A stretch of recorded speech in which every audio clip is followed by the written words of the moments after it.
Hey everyone, and welcome back to Gambling Flow for your daily dose of everything gambling. You got it. I'm Russell Kane. Then I'm Fiona Blake. Always great to have you. It's a pleasure to be here. Now today we're diving deep into the fascinating world of someone who's, incredible athlete and, well, a certain reputation off the court. Right. Michael Jordan Oh, yeah. and his lifelong relationship with gambling. His gambling, it's a really complex story. Yeah. One that I think goes way beyond just the headlines, and reveals a lot about his personality and his drive. Exactly. It might even give us a glimpse into what made him such a legend. I think a lot of times when we hear about Michael Jordan's gambling, Yeah. it's almost like in these whispers, Yeah. surrounded by controversy and speculation and all this stuff. And I think it's time to kind of just take a closer look. Yeah. Try to understand the full picture and maybe challenge some of these preconceived notions we have. Mm-hmm. Absolutely. I agree with that. And to really understand it, I think we need to go back to the very beginning. Oh. Even before the NBA, to his school days. Wow. Okay. You might be surprised to learn that even then, young Michael had a knack for wagering. A knack, from what I've heard, it was a little bit more than just friendly bets. Oh, yeah. It seemed like this competitive fire was burning pretty bright from the start. Oh, absolutely. Right. We're not talking about, just penny ante games here. Right. Jordan was involved in pools, card games, anything that presented a chance to win. Right. To test his luck and his skill against others. And there's this interesting duality to his approach even back then. He was very pragmatic about honoring his debts. He understood the importance of keeping his word in that world. Yeah. But at the same time, there are these stories about him almost trying to manipulate fate. Interesting. Finding ways to bend the odds in his favor. Like there's this story about when he bet his teammates $100. $100. That his bag would be the first one out on the luggage carousel after a flight. Wait, he bet on luggage. On luggage. That's very specific. It is. Did he have like a system? Well, not exactly a system, more like a playful cunning, I guess you could say. Okay. The story goes that he actually slipped the baggage handler a tip to make sure his bag came out first. Wow. So even in these seemingly casual bets, you can see that drive, that need to win coming through. It's almost like he saw every situation as like a challenge. It was a challenge. Like a chance to prove himself. Right. Even if it was something as silly as, whose bag shows up first. Exactly. And so, as you can imagine, this competitive spirit, this almost obsessive need to win only intensified when he entered the NBA. Oh, yeah. Like stepping into this high-stakes arena fueled by adrenaline and these larger-than-life personalities. Oh, I bet. Yeah. So suddenly we're not talking about schoolyard bets. We're talking about, being amongst the stars. Oh, yeah.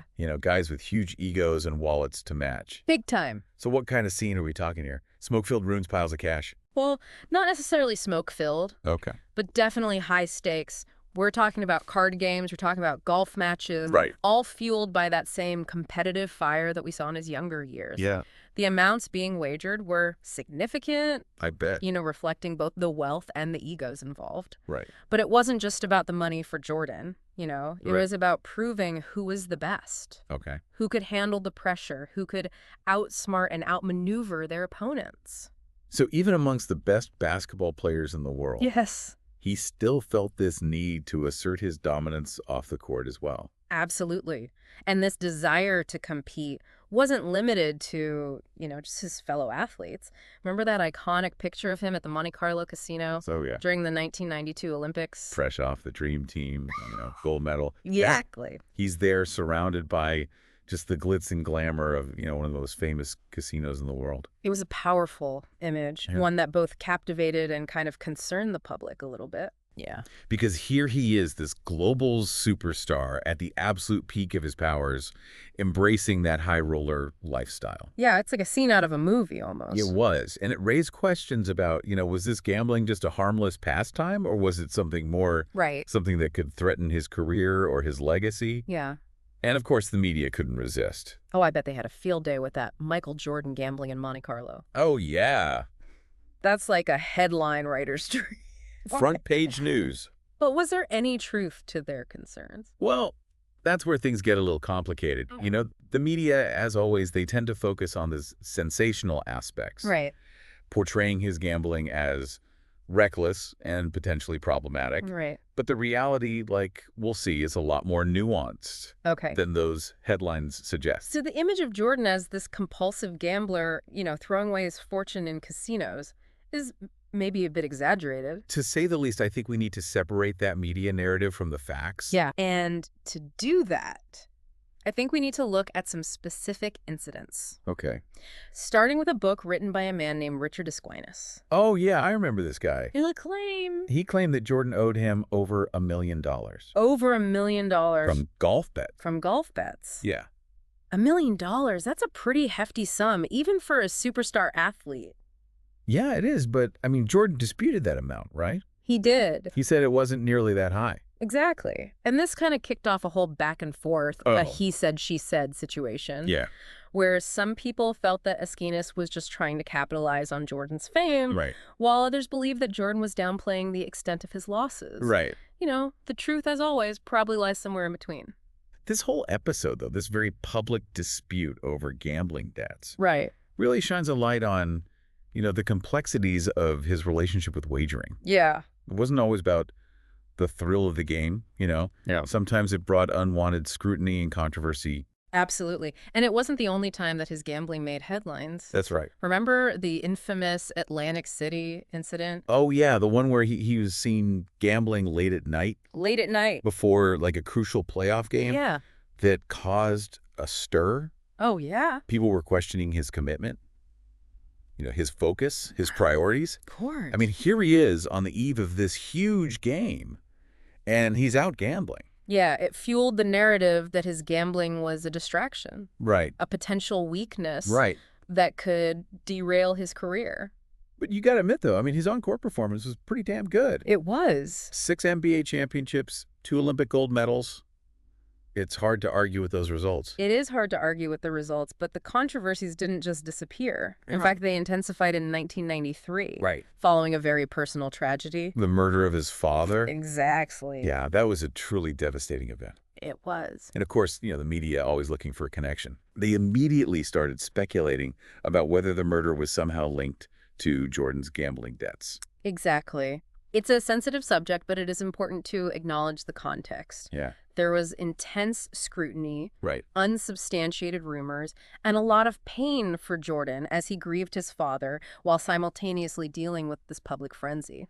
And it was right around this time that he made that shocking decision to retire from basketball. He did. And a lot of people believe it was because of, the pressure, Yeah. the scrutiny, Right. the weight of his father's death, Yeah. and these ongoing gambling controversies. It seemed like it all just became too much. Yeah. Yep. The prevailing narrative was that his gambling had finally caught up with him, Right. and kind of forced him to walk away from the game he loved. Right. But as with many things in Jordan's life, the reality is more complex. Yeah. Yes, his father's death was a devastating blow. Of course. And yes, the constant media attention and the speculation surrounding his gambling took a toll. But there were other factors at play as well. This is where we really need to delve deeper. Yeah. Go beyond just that surface and understand the full picture. Right. Because Michael Jordan's story, especially when it comes to his gambling, is very rarely black and white. It's very rarely black and white. There's always more to uncover and more to understand. Exactly. Welcome back to Gambling Flow, where we're trying to untangle all the threads of Michael Jordan's complex relationship with gambling. We left off with Jordan kind of at a crossroads, Right. grieving his father, facing all this intense media scrutiny, and ultimately making the decision to walk away from basketball. Right. And it's easy to just assume that, his gambling was the main reason. Right. But was it really that simple?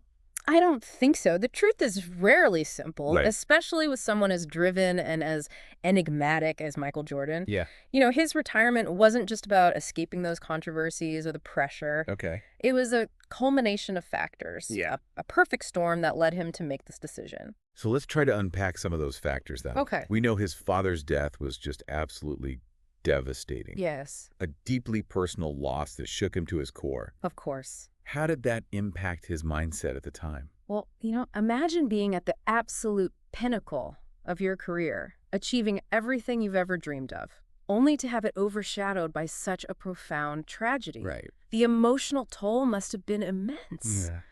It's natural to question your priorities, your motivations, everything you thought you knew about life. And in the middle of all this personal turmoil, Yeah. he's dealing with this relentless media attention. Right.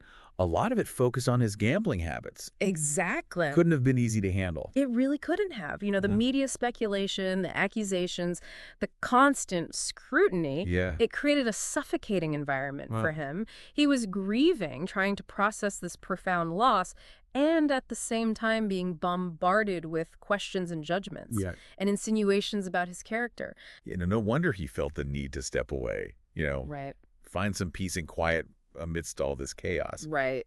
But there was also this whole thing about him wanting to pursue a career in baseball, That's right. which kind of came out of left field. It did. Yeah. And it further fueled that speculation.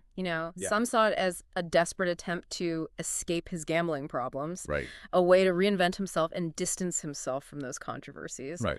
But those close to him knew that his love for baseball was genuine. Okay. It was a childhood dream that he never fully let go of. So it was a combination of factors. Yes. The grief, the pressure, Yeah. and this long-held desire to test himself in a different arena. Yes. So his retirement really wasn't a singular decision driven solely by his gambling. No, it was. It was this confluence of events that led him to this turning point in his life. Exactly. Yeah. And to fully understand Jordan's mindset during this period, I think we need to look beyond the headlines and examine a specific event, the trial of James Slim Boulder. Ah, yes. This was a man that Jordan had admitted to owing money for gambling. He did. Didn't this trial coincide with the media frenzy surrounding his father's death? It did. And it only added fuel to that fire, you know? Right. The media was already connecting the dots, speculating about whether his father's murder was somehow linked to gambling debts. Right. And then you have Jordan testifying in this trial, admitting to owing money to a man with a questionable past. Yeah. It created a very difficult situation for him. He was essentially forced to address his gambling habits in a very public and very sensitive context. Absolutely. Talk about being caught in the crosshairs. Exactly. And to make matters worse, one media outlet, the Orange County Register, Right. they went so far as to publish an article insinuating that his gambling was directly connected to his father's murder. Wow. It was a reckless accusation Yeah. based on nothing but speculation and innuendo, and it deeply hurt Jordan. That's crossing the line. To exploit someone's personal tragedy like that and insinuate their involvement in such a horrific event without any evidence. Right. It's just wrong. It was a low point in the media's coverage of Jordan's gambling. Yeah. They were grasping at straws, trying to force a narrative that simply wasn't supported by the facts. Right. And it had a devastating impact on him, Right. who was already reeling from the loss of his father. And it's important to remember that throughout all of this, Yes. Jordan never faced any legal repercussions related to his gambling. That's right. He never violated any league rules, Right? and he always maintained that his personal life didn't interfere with his professional responsibilities. Absolutely. That's a crucial point. Right. The media often painted him as this reckless gambler, Right. teetering on the edge of self-destruction, Yeah. but the reality was far more nuanced. Okay. Yes, he enjoyed gambling, he took risks, he sometimes lost big, Right. but he was also this highly disciplined athlete, a fierce competitor who understood the importance of focus and dedication. So how do we reconcile these seemingly contradictory aspects of his personality? Right. This intense competitor who thrived on risk, Right. but also this calculated professional who always seemed to be in control. That's the million-dollar question, isn't it? It is. And to answer it, I think we need to look beyond the individual events, beyond the wins and losses, Yeah. and focus on the underlying motivations, the psychology that drove Michael Jordan. It's almost like trying to decipher this complex code, It is. to understand the inner workings of one of the most fascinating figures in sports history. Absolutely. And I think that's where the real insights lie. Yes. In those moments where we glimpse the man behind the legend. Right. The vulnerabilities and the complexities that make him so compelling. Absolutely. Yeah. And to do that, I think we need to shift gears a bit. Okay. Let's move away from the controversies, the media frenzy, Okay. and focus on his personal relationships, particularly his friendship with another NBA legend, Charles Barkley. Ah, Barkley. The round mound of rebound. Larger-than-life personality. Oh, yeah. Matched Jordan's intensity both on and off the court. Absolutely. They were known for their legendary golf matches. They were. I've heard stories about some pretty hefty wagers being exchanged on the green. Those stories are legendary for a reason. Yeah. You know, their golf outings were more than just friendly games. They were epic battles fueled by competition trash talk. Yeah. And yes, some eye-popping sums of money changing hands. Give us the details. Okay. What kind of stakes are we talking about here? We're talking 10, sometimes even hundreds of thousands of dollars riding on a single round. Wow. And it wasn't just about the money. It was about pride, bragging rights. Oh, right. The sheer joy of pushing each other to the limit. It's fascinating how their friendship could withstand such intense rivalry. It is. It's like they thrived on that dynamic, you know? They did. On the constant back and forth, the need to one-up each other. Right. They had a deep respect for each other. Right. Both as athletes and as gamblers. Okay. They understood the unspoken rules of the game, the unwritten code that said the bets were just part of the fun, a way to heighten the stakes and fuel that competition. It speaks volumes about their character. It does. You know, their ability to separate the game from the personal relationship. Right. They could be fierce competitors on the golf course, Yeah.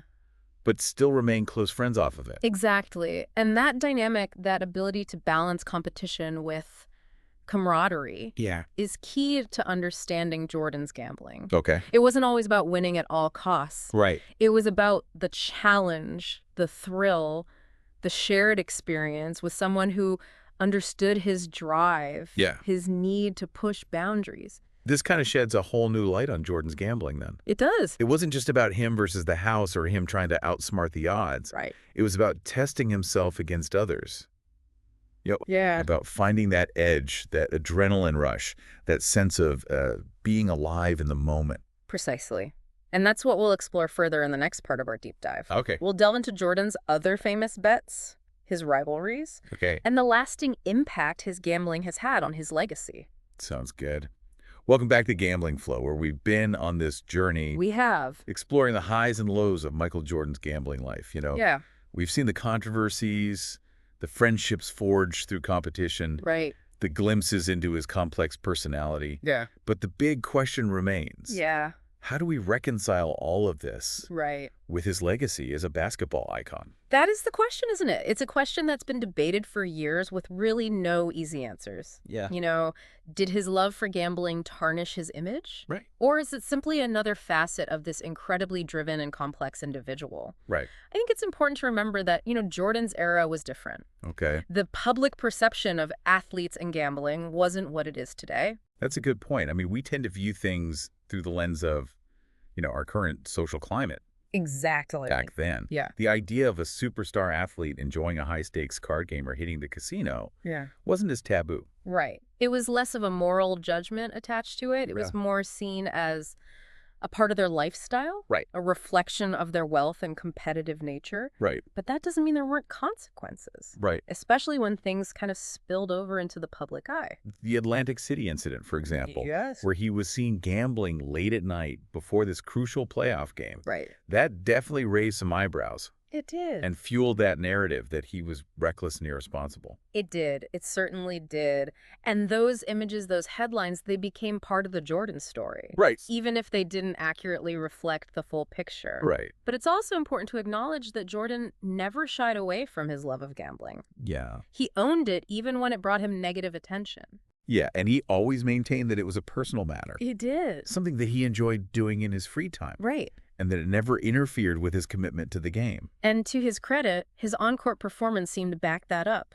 It did. He delivered when it mattered most. Yeah. Winning championships, breaking records, despite the swirling controversies. Yeah, and I think that's the key. I think so too. He compartmentalized. Yeah. His love for gambling didn't diminish his drive or his focus on the basketball court. Right. In fact, some might argue that it fueled his competitive fire. Oh, absolutely. You know, that need to constantly test himself. To push the boundaries. To push the boundaries. And come out on top. It's almost like his gambling was an extension of his athleticism. It's a good way to put it.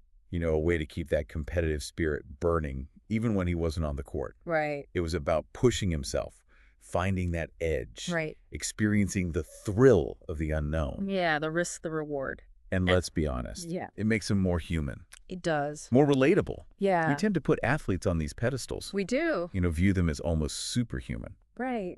But Jordan's gambling reminds us that they're just like us. They are. With flaws, with passions, with Yes, a desire for excitement beyond their chosen field. absolutely.